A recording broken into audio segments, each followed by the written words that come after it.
আজকের যে সূরা থেকে আমরা আলোচনা করব, যে বিষয়ের উপরে আমি যতটুকু স্টাডি করেছি, মুতালা করেছি, এই বিষয়টির নাম হলো, সূরাটির নাম হলো সূরাতুল ফুরকান।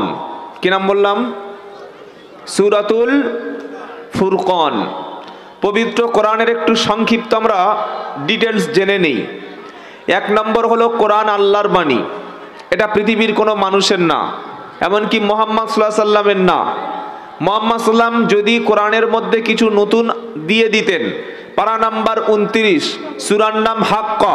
আল্লাহ বলছেন, ওয়ালাউ তাকাওয়ালা আলাইনা বা'দাল আকাওয়িল, আমার নবী নিজের থেকে মন গড়া কথা, বানোয়াট কথা তৈরি করে যদি কোরআনের মধ্যে চালিয়ে দিত, লা আখাযনা মিনহু বিল ইয়ামিন, আমি মুহাম্মদ সাল্লাল্লাহু আলাইহি সাল্লামের ডান হাতকে চেপে ধরতাম, সুম্মা লা কাতা'না মিনহুল ওয়াতিন, মুহাম্মদ সাল্লামের কণ্ঠকে, তার ধমনীকে, শিরাকে আমি টেনে ছিঁড়ে ফেলে দিতাম।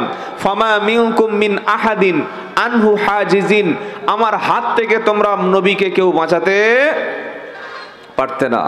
সুতরাং কোরআনে যা কিছু দেখতে পান, যা কিছু লেখা আছে, যা কিছু আছে কোরআনের মধ্যে, সব বাণীটুকু একমাত্র, শুধুমাত্র, জোরে বলুন সকলে, কার? আল্লাহর বাণী। দ্বিতীয় হলো, কোরআন পৃথিবীতে কোনোদিন মুছে দেওয়া সম্ভব নয়। অনেক ব্যক্তি চেষ্টা করেছে কোরআনকে মুছে ফেলার জন্য, কোরআনের দাওয়াত শেষ করে দেওয়ার জন্যে, কোরআনের মেসেজ যাতে শেয়ার না হয়, কোরআন যাতে মানুষ শুনতে না পায়, তার জন্য মক্কার আবু জাহাল, আবু লাহাব, উতবা, সাইবা, মুগিরা, কুরাইশরা দিন রাত চক্রান্ত করেছে। যতই বেশি তারা চক্রান্ত করেছে, ততই বেশি আল্লাহ তাআলা কোরআন সারা পৃথিবীতে পৌঁছে দিয়েছে। সুবহানাল্লাহ বলেন। এজন্য কোরআনকে কেউ কোনোদিন শেষ করতে পারবে না। এটা আল্লাহর বাণী, আর এর দায়িত্ব নিয়েছেন আল্লাহ। পারা নাম্বার 14, পৃষ্ঠা নাম্বার 1, লাইন নাম্বার 6, আয়াত নাম্বার 9, সূরার নাম হিজর। আল্লাহ বলছেন, ইন্না নাহনু নাজ্জালনা যিকরা ওয়া ইন্না লাহু লাহাফিজুন, নিশ্চয়ই কোরআন নাজিল করেছি আমি আল্লাহ, আর এটাকে হেফাজতের দায়িত্ব নিয়েছি স্বয়ং আমি আল্লাহ। সুবহানাল্লাহ পড়বেন না? যে কোরআনের আলোচনা শুরু করব, তার আগে কোরআনের আরেকটা পরিচয় হলো, কোরআনের মধ্যে কোনো ভুল নাই, কোরআনের মধ্যে কোনো মিস রেফারেন্স অথবা মিস কোনো ইনফরমেশন কোরআন কোনোদিন দেয় না। কোরআন যেটা বলবে ওটাই এস্টাবলিশড, ওটা হাজার হাজার বছর যুগ চলে যাবে, ওটা কোনোদিন পরিবর্তন হবে না। যালিকাল কিতাবু লা রাইবা ফি, সূরা বাকারার প্রথম আয়াত। আপনি কোরআন খুললেই পাবেন, আল্লাহ বললেন ওই সেই কিতাব যার মধ্যে কোনো সন্দেহ নাই, ভুল নাই, বৈপরীত্য নাই, পরস্পর বিরোধী নাই, যা কিছু আছে সবটুকুই সঠিক এবং নির্ভুল, নির্ভেজাল। সুবহানাল্লাহ বলেন।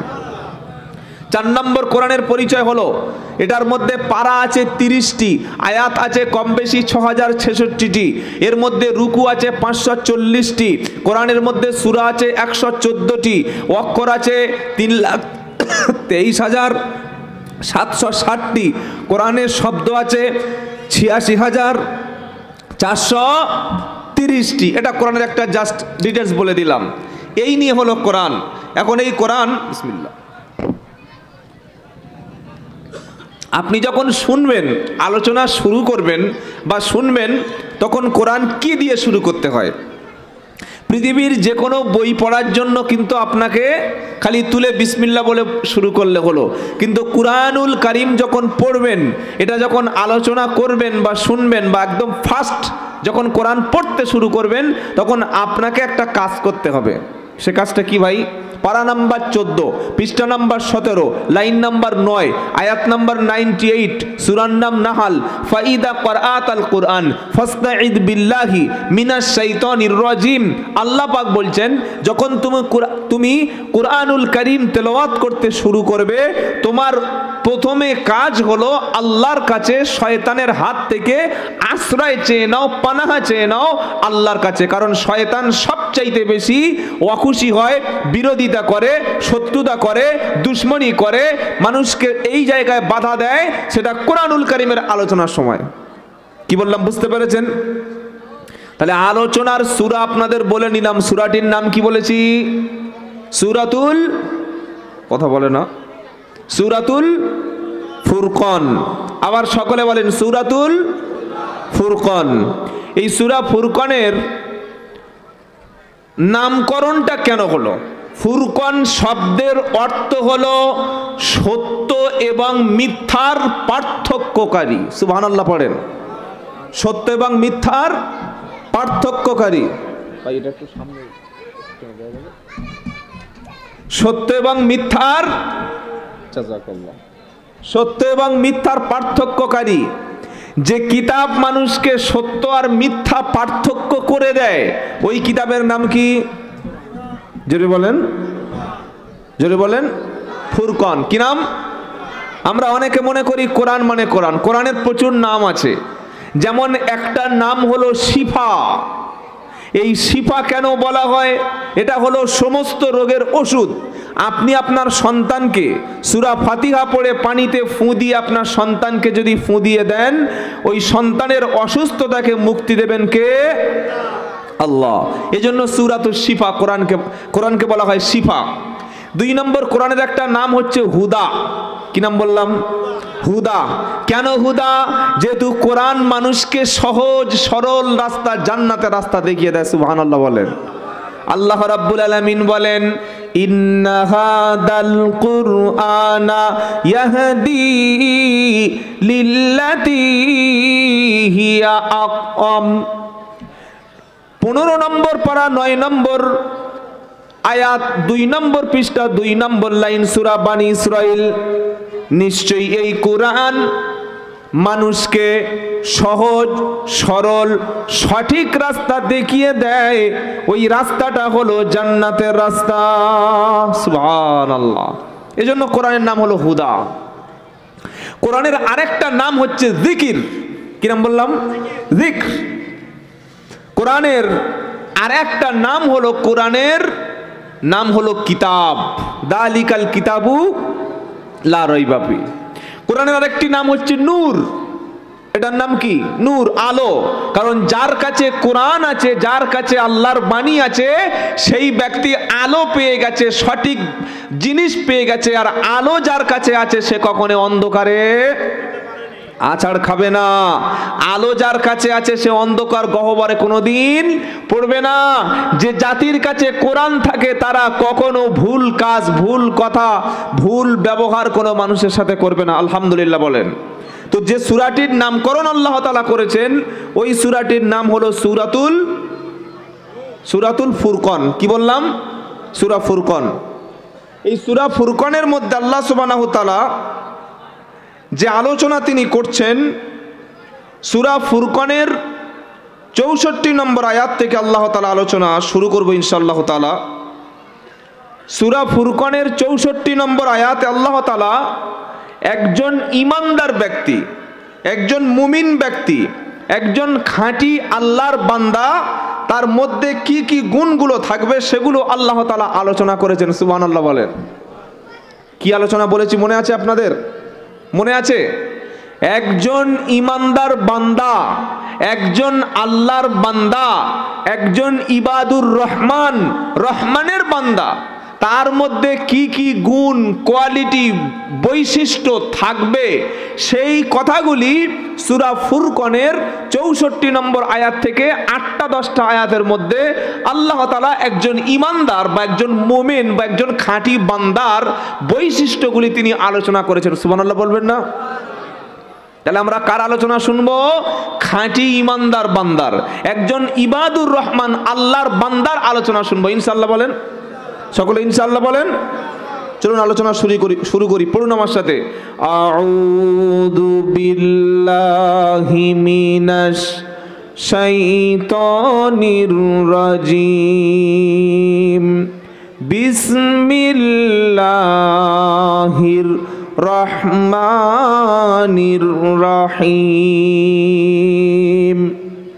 বিতাড়িত মারদুদ শয়তানের হাত থেকে বাঁচার জন্যে আল্লাহর কাছে পানাহ চাই। পরম করুণাময় আল্লাহর নামে শুরু করছি, যিনি রহমান, যিনি রহিম। সুবহানাল্লাহ। আল্লাহর দুটো গুণবাচক নাম। তিনি রহমান, তিনি কি?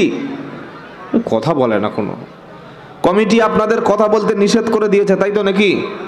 আমি যে কথাটা বলছি যদি রেসপন্স না দেন, ফিডব্যাক না আসে, রিপ্লাই না আসে, জবাব না আসে, উত্তর না পাই, তার মানে আমি বুঝবো যে আমি আপনাদের বোঝাতে ব্যর্থ। আর দ্বিতীয়, যদি আপনারা চুপচাপ থাকেন তাহলে বুঝবো যে আপনারা আমার কথা হয়তো বুঝতে পারছেন না। আর 3 নম্বরে একটা আছে, ওটা বলবো, ওটা হচ্ছে বোবা। ভাই কেমন আছো, বাড়ি কোথায়, হাঁ করে তাকিয়ে আছে, তো বোবার লক্ষণ, বাজে জিনিস। তো আমি যেটা জিজ্ঞাসা করবো একদম সাথে সাথে উত্তর দেবেন, ইনশাল্লাহ বলেন। মাঝে মাঝে সুবহানাল্লাহ বলবেন, আলহামদুলিল্লাহ বলবেন, যেগুলো বলার বলবেন, আর যেগুলো প্রশ্ন করব সঙ্গে সঙ্গে উত্তর দেবেন, ইনশাল্লাহ বলেন। আল্লাহ দুটো গুণবাচক নাম, একটা হলো রহমান আর একটা হলো রহিম। একটা রহমান আর একটা রহিম। তো সেই আল্লাহর নামেই শুরু করছে। আল্লাহ পাক বলছেন একজন ইমানদার মুমিনের প্রথম কি গুণ থাকবে? দাড়ি, টুপি, পাঞ্জাবি, জুব্বা, হজ, জাকাত, কুরবানি, সালাম, মেসওয়াক, আতর, খুশবু, সুন্নাত না।